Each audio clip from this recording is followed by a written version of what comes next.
Mga Spark, kamusta kayo? At ngayon, pag-uusapan natin ang 5 body language ng lalaki kapag mahal ka talaga.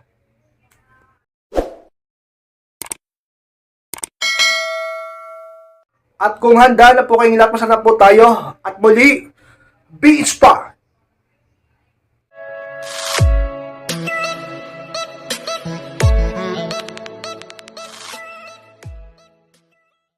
At ang unang body language ka-inspired lang sa lalaki kapag mahal ka talaga niya is higit pa sa pagiging maginoo ang pagtrato niya sa iyo. Yan ang unang body language ka-inspired lang sa lalaki na talaga namang sinyals ng lalaking yan ay mahal ka talaga. Alam niyo mga inspired, maraming maginoo sa mundo. Maraming gentleman na lalaki sa mundo. Pero hindi lahat kaya maging consistent sa iyo. Kapag ang isang lalaki ay talagang napaka-consistent sa pagiging maginoo sa iyo. At talagang ibang-iba ang mga ginagawa niya patungkol sa iyo. Higit pa sa ginagawa ng kung sino mang lalaki sa iyo. Ang mga ginagawa niya sinasakripisyo. Ibig sabihin lang yan kay inspired mahal ka niya. Sapagkat nakafocus ang isip niya sa iyo at handa siyang gawin ang lahat para sa iyo. Handa siyang ibigay ang lahat sa iyo at handa siyang magtiis at magsakripisyo para sa iyo. Hindi ba higit pa sa pagiging maginoo ang ganon? Na tipong, kung ang isang maginoo ay kaya kang pagbuksan ng pindo at ayusin ang upuan mo bago ka umupo, higit pa doon ang kaya niyang gawin sa iyo. Kung ang isang maginoo ka-inspire kayang paunahin ka sa pila at buhatin ng napakabigat mong bag, ay higit pa doon ang kaya niyang gawin para sa iyo. Alam niyo ba ang pagiging maginoo may hangganan din yan? Ano yung ka-inspire ng pagiging maginoo may hangganan? Oo. Kung hindi ka masyadong gusto, kung walang interest sa'yo at hindi ka mahal ng tao, baka mabait lang talaga siya.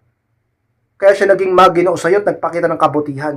Pero kung walang pagmamahal, kung hindi ka niya gusto, may hangganan yun.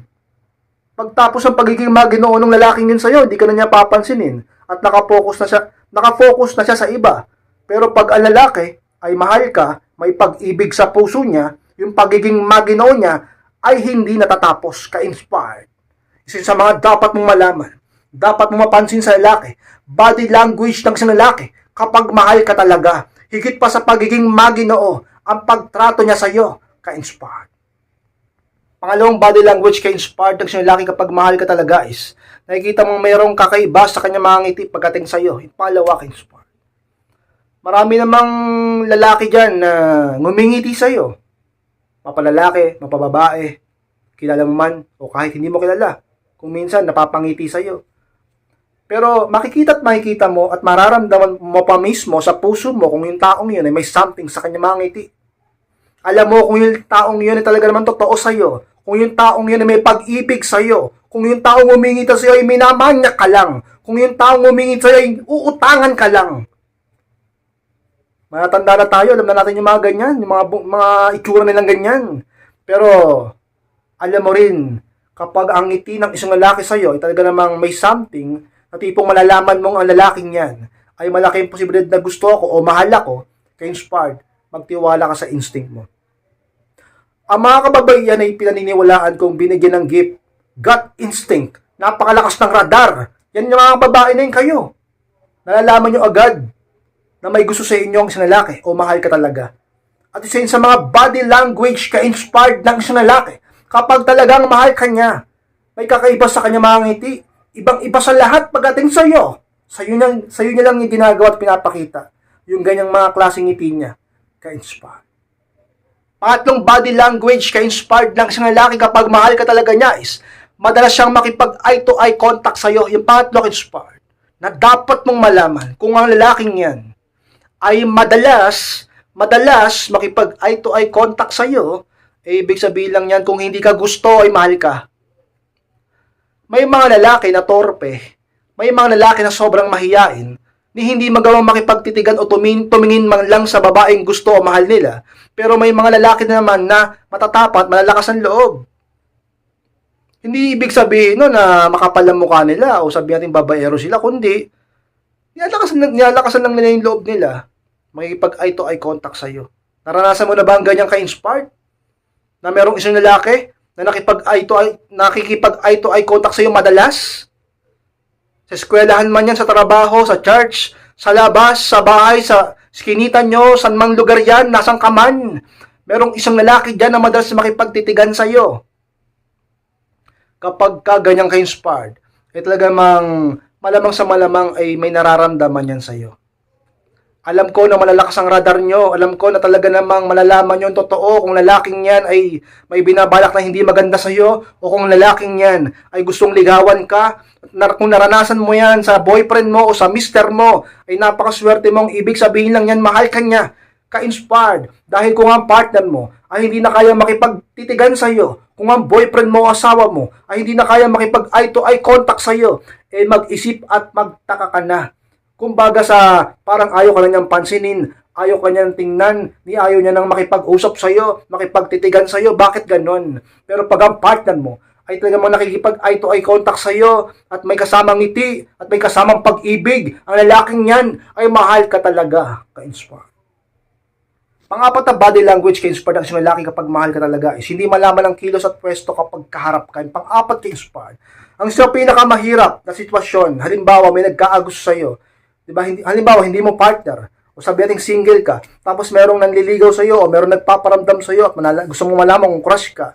Kapag kaharap ka niya, hindi niya malaman ang pwesto niya, hindi niya malaman kung anong kilos niya, hindi masilihan ang kanyang puwet, hindi mapalagay ang kanyang katawan, at talaga namang palimon-limon ang kanyang muka, at hindi niya magawang tumitig sa iyo kung minsan, at hindi niya malaman kung paanong pwesto at posisyon ang gagawin niya. Kaharap ka, ka-inspired. Bakit ganon? Sa ibang tao, okay naman siya. Sa ibang tao, kalmado naman siya. Sa ibang tao, relax naman siya. Sa ibang tao, okay naman ang pwesto at kilos niya. Bakit sa'yo? Bigla siya naging kiti-kiti. Hindi kiti-kiti.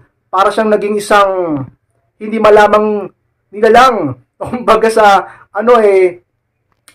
malikot masyado. Kasi ang pag-ibig kasi, nagiging kakaiba talaga ang tao pag umiibig eh. Diba? Pag ang tao may nararamdaman, pag ang tao in love, hindi mo malaman yan. Kahit pa sabihin natin mataas ang pinag-aralan, at sabihin natin kalmado, matalino, maayos, may talaga namang okay ang buhay niya, at okay ang ugali niya, pag siya ay umibig, siya ay may pagbabago sa kilos niya, may pagbabago sa body language niya, may pagbabago kapag kaharap niya. Yung taong mahal niya, ka-inspired, siya sa mga talagang dapat mo mapansin. At dapat mong malaman, kapag ang lalaki kaharap ka, at hindi malaman ang pagkilos at pwesto niya, pagdating sa'yo kaharap ka, ang lalaking yan ka-inspired may something. Maaaring gusto ka o maaaring mahal ka. Kung ang boyfriend mo o mister mo, ay talagang sa kabila ng kayo na, at kapag kaharap ka, hindi niya rin malaman kung paano siya magpapakit sa'yo, hindi niya rin malaman kung paano siya pupwesto kaharap ka, mahal ka niyan. Ka-inspired sa mga body language ng isang lalaki kapag gusto ka o mahal ka talaga. Ang limang body language ka-inspired ng isang lalaki kapag mahal ka talaga is panay-ayos ng sarili kapag andyan ka. Panlima ka-inspired. Siyempre naman, napaka-obvious niyan. Talagang mang logic ang gamitin mo dyan. Kapag nandyan ang taong mahal mo, diba, crush mo man yan, niligawan ka pa man niya, o may crush sa'yo, o boyfriend mo na, o mister mo na, ay nag-aayos yan. Nag-aayos ng sarili, nagpapapogi, nagpapagwapo, nagpapacute. Kapag nandyan ka, madalas ganyan. Lalo na kapag hindi mo pa boyfriend, kapag hindi pa mister, pagka nanliligaw pa lang o may gusto sa'yo, nag-aayos talaga yan. Palagi nag-aayos kapag ganyan ka. Hindi siya papayag na hindi siya pogi, hindi maayos itsura niya, hindi mo siya ganun kagwapuhan, at least malinis siya. Okay na rin yun. Ibig sabihin lang nun ka-inspired siya sa mga body language ng lalaki kapag yan ay gusto ka o mahal ka. Nakakaspark, maraming salamat po sa pagtapos ng vlog na ito. Kung kalimutan na mag-like, comment, share na rin po upang makatulong naman po tayo sa iba. Sa mga hindi po nakakasubscribe, click nyo po subscribe, nakakaspark, click nyo po notification bell upang ma-notify kayo pag may bago akong upload. Sa mga gusto magpa-coaching o magpa-advise, humingi ng payo, message lang po sa akin Facebook. Ayun yung profile picture ko sa FB, at kapag sinearch nyo, nakita nyo yan, message lang po ako, chat nyo ako. Ako mismo ang siyang magbabasa ng chat nyo at siyang magre-reply at kakausap sa inyo. Maraming salamat, Max. Mag-ingat kayong lahat at mahal ko po kayo. At muli, be inspired.